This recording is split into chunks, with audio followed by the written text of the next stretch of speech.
Assalamualaikum warahmatullahi wabarakatuh. Saya Mirza Arjuni Sinaga, calon guru penggerak angkatan 9, berasal dari SD Negeri 102114 Gunung Menako, Kecamatan Sipispis, Kabupaten Serdang Bedagai, Provinsi Sumatera Utara.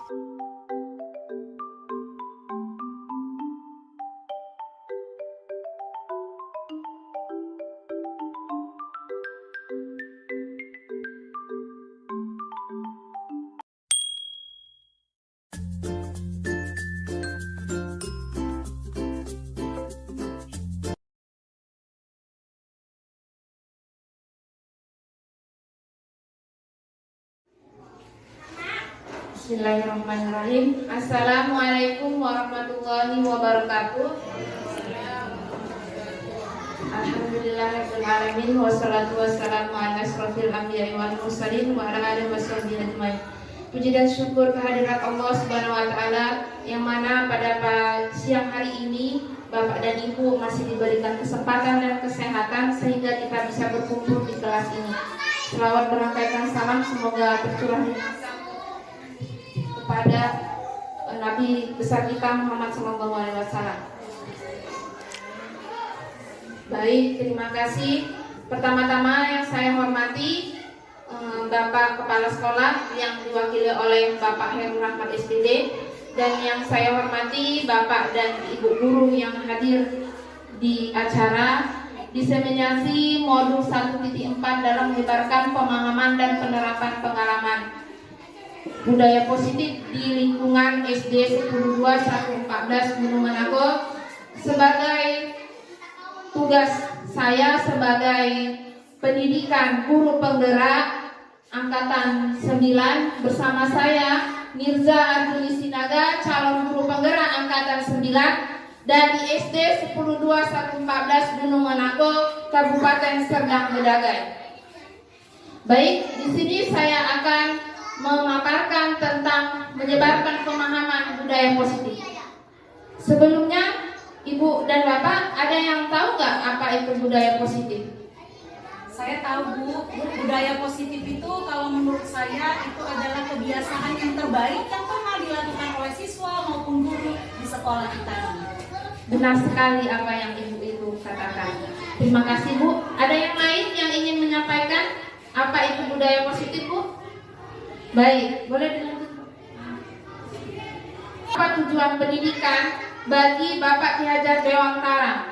Di mana menurut beliau itu pendidikan adalah menuntun segala kodrat yang ada pada anak-anak agar anak dapat mencapai keselamatan dan kebahagiaan setinggi-tingginya, baik sebagai manusia maupun anggota masyarakat. Jadi Bapak dan Ibu, kita sebagai guru kita harus menuntun anak, di mana kita itu menempatkan diri kita itu sebagai ibarat sebagai petani yang menuai padi ketika anak itu telah berhasil. Jadi kita sebagai guru harus bisa menuntun anak untuk mencapai kodratnya, seperti apa yang dikatakan oleh Bapak Ki Hajar Dewantara, di mana beliau mengatakan bahwa kodrat anak itu terbagi menjadi dua, yaitu kodrat alam dan kodrat zaman. Kodrat alam itu adalah kodrat yang terdapat dalam dirinya, sedangkan kodrat zaman yaitu kodrat yang mengikuti perkembangan zaman. Jadi setiap anak itu dari lahir sudah memiliki kodrat. Seorang anak itu tidak mungkin kita bisa paksakan harus pintar matematika, harus pandai membaca, tidak bisa kita paksakan, karena mereka sudah terlahir menjadi anak memiliki kodrat. Jadi seiring dengan perkembangan zaman, anak itu juga bisa berubah.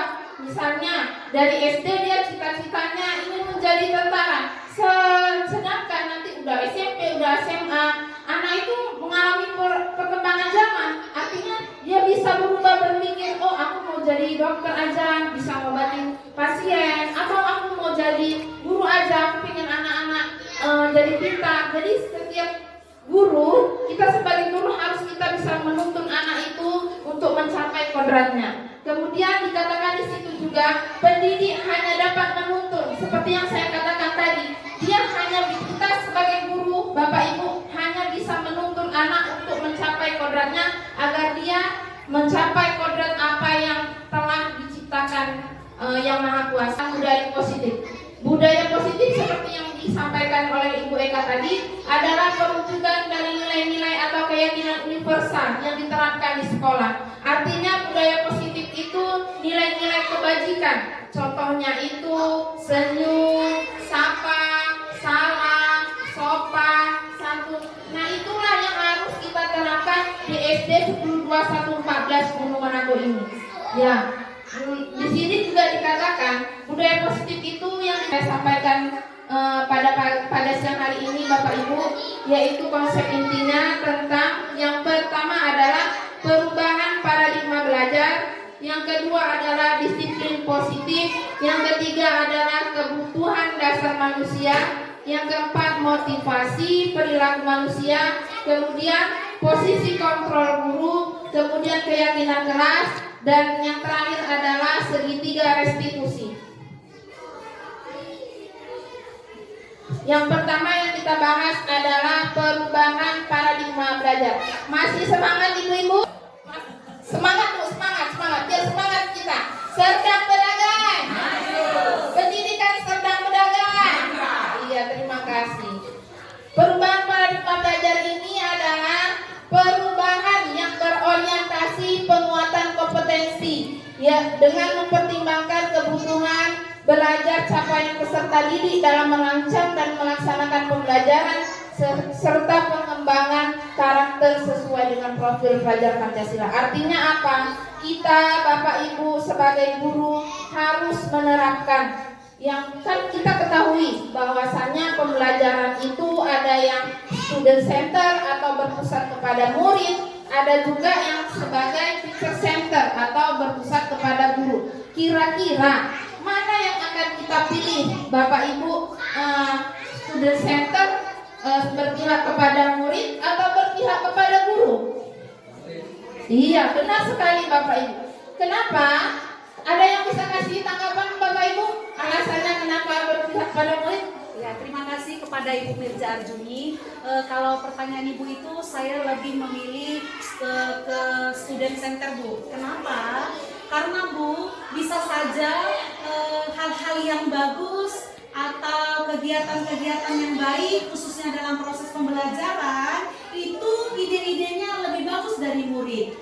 Anak kan kita tidak berfokus kepada faktor usia. Bisa saja ide dan masukan itu lebih bagus daripada dari siswa daripada kita. Istilahnya kita tidak otodidak.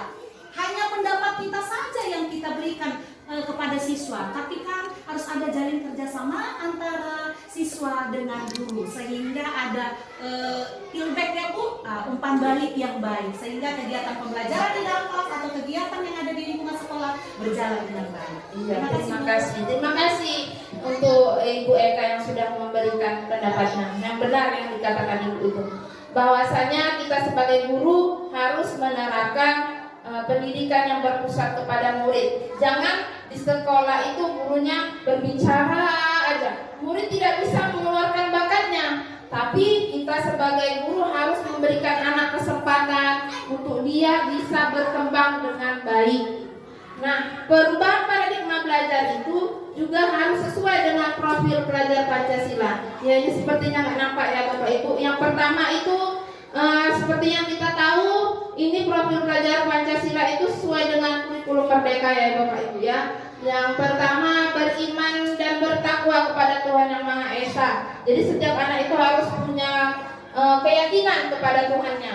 Kemudian berkebinekaan global. Artinya anak itu harus mengetahui budaya-budaya yang ada di lingkungannya dan budaya-budaya yang ada di Indonesia. Kemudian ada bergotong royong. Nah, bergotong royong ini maksudnya Bapak Ibu, maksudnya itu misalnya kita harus berkolaborasi, bekerja sama. Bukan berarti bergotong royong setiap hari bergotong royong, tidak. Tapi kita harus berkolaborasi, bekerja sama untuk menciptakan peserta didik yang sesuai dengan profil pelajar Pancasila. Kemudian ada kreatif jelas ya Bapak Ibu. Kalau kreatif itu kan anak itu bisa mengembangkan bakatnya, atau dia suka menggambar atau suka membaca. Setiap anak itu pasti punya kreatifnya sendiri.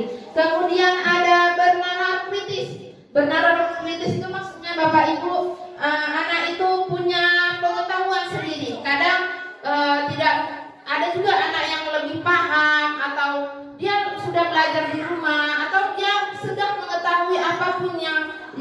bergabung. Jadi kita sebagai guru harus bisa menerima pendapat dia karena dia sudah mengetahui. Misalnya untuk anak kelas 1 dia udah tahu kali-kali, ada anak yang belum, atau kelas tinggi dia sudah tahu pelajaran ini, tapi dia sudah belajar di rumah. Jadi dia sudah bernalar kritis, sudah berpikir kritis untuk pembelajaran ke depannya. Lalu ada mandiri. Mandiri ini maksudnya Bapak Ibu, anak itu dituntut untuk bertanggung jawab. Dia harus bisa mengerjakan tugasnya sendiri ketika ujian, atau dia mampu membuat kreasi sendiri tanpa bantuan dari gurunya. Jadi dia bersifat mandiri dan bertanggung jawab. Ini dia Bapak Ibu perubahan paradigma belajarnya. Nah, perubahan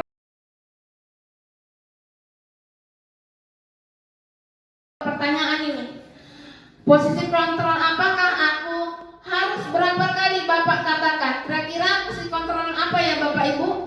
Temaka, membuat merasa bersalah, kemudian penghukum, kemudian harus berapa kali Bapak katakan? Coba. Iya, pintar. Tepuk tangan dulu untuk Ibu Tommy. Sudah mulai paham Ibu Tommy. Kemudian lanjut Bu. Ini, ayolah lakukan demi Bapak dan Ibu. Posisi kontrol yang mana Bapak Ibu? Iya, pintar. Coba tuh. Tepuk tangan dulu untuk kita. Sudah paham ya Bapak Ibu posisi kontrolnya. Lanjut. Kamu selalu melanggar aturan. Pemantau. Ayo kita tengok Bapak Ibu. Iya, pintar. Lanjut Bapak Ibu. Kemudian apa sebenarnya harapanmu? Iya, betul sekali. Tepuk tangan.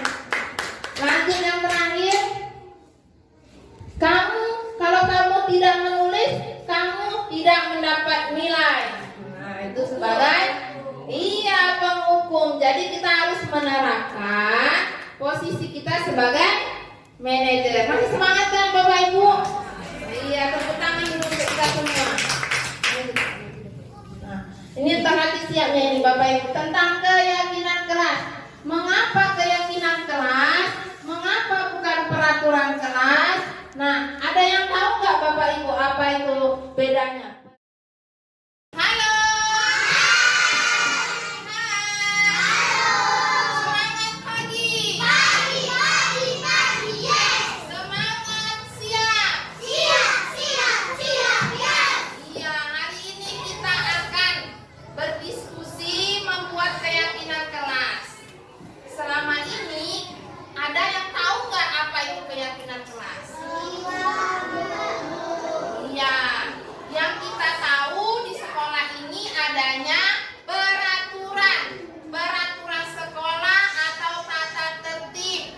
Tata tertibnya misalnya dilarang datang terlambat, dilarang membuang sampah sembarangan, ya kan? Kemudian dilarang ribut di dalam kelas, tidak boleh mencontek saat ujian. Itu namanya peraturan atau tata tertib yang ada di sekolah ini dan di kelas 2A.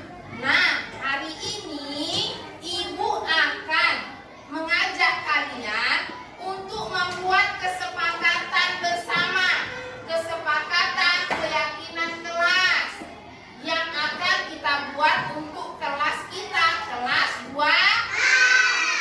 Apa itu keyakinan kelas?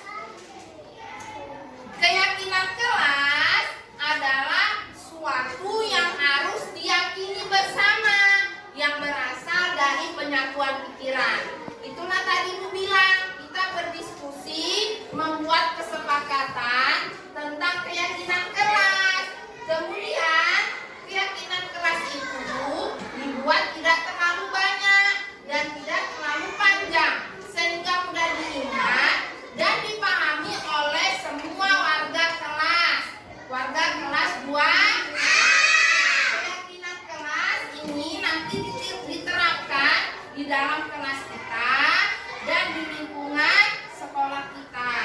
Contohnya yang paling mudah adalah misalnya dilarang mencontek. Kita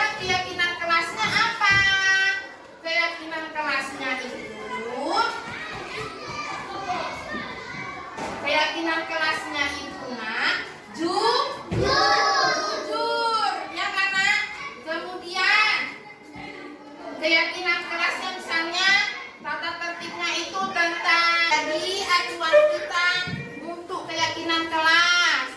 Kemudian ada disiplin, boleh anak disiplin, ketempel di sini.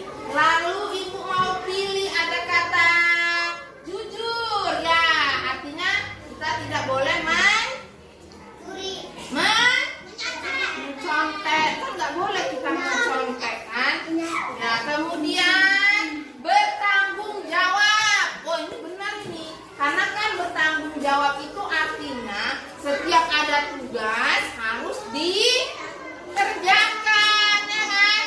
Kalau ada tugas dari bu guru harus dikerjakan, berarti dia termasuk bertanggung. Kemudian sudah 4, ibu pilih lagi yang tertib, pintar ini. Siapa yang tulis tertib ini? Iya Kalisa, pintar, tertib. Baru 5, 1, 2, 3, 4, 5.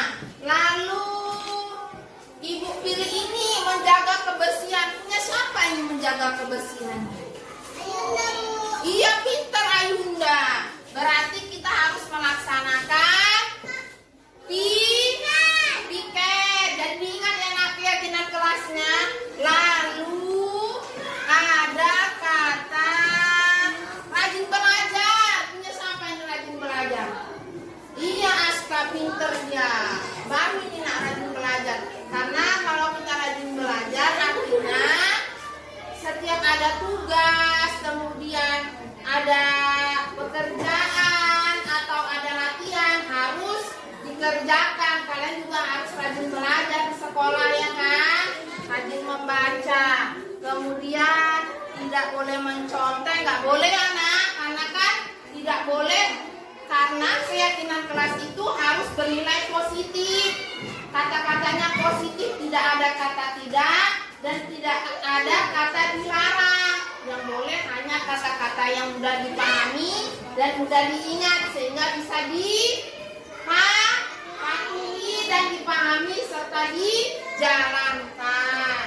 Kemudian jujur udah, lalu kebersihan kelas, menjaga kebersihan, disiplin, jagalah kebersihan, jangan saling menghargai anak. Kita tambah satu lagi anak, saling menghargai dan menghormati. Jadi keyakinan